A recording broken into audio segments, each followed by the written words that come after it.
Time now for the big screen, one of my favorite segments. We take a look at the movies coming to theaters and streaming platforms this weekend. One of our favorites, Candace McMillan, the movie guru with Seattle Fine, joins us this morning. Hey, Candace.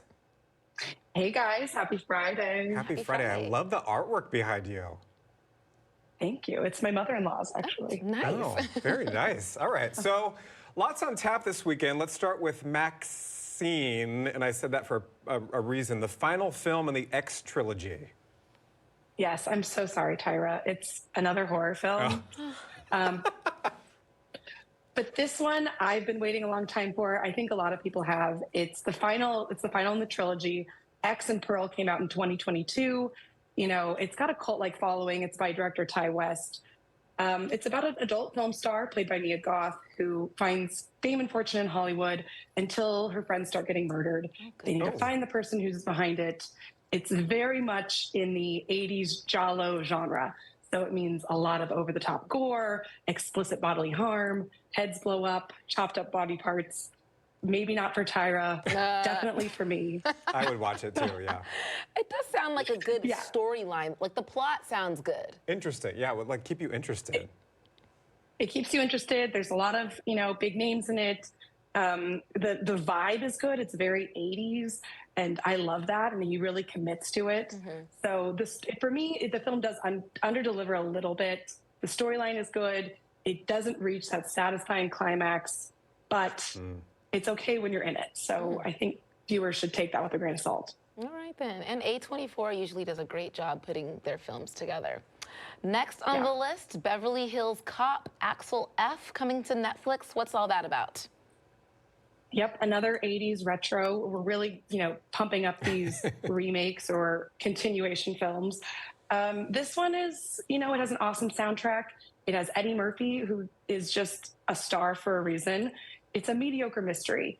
It really attempts to resurrect this property, and you think you're liking it as you're watching it, and then it kind of you start to realize it's kind of a bore.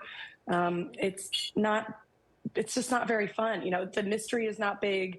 Eddie Murphy's good, Joseph Gordon-Levitt's good, Kevin Bacon's good, but there's just something missing. I really wanted to like this. This is the first film in this franchise since 1994, and I just don't think it was time to resurrect it.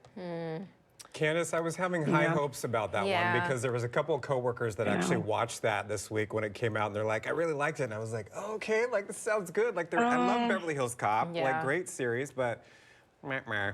Yeah, it's not an offensive watch. It's not a bad movie. I just thought I started losing interest halfway in, and maybe if you're really into the series, it'll be for you. It just wasn't for me. Maybe expecting a little bit more than what it actually was.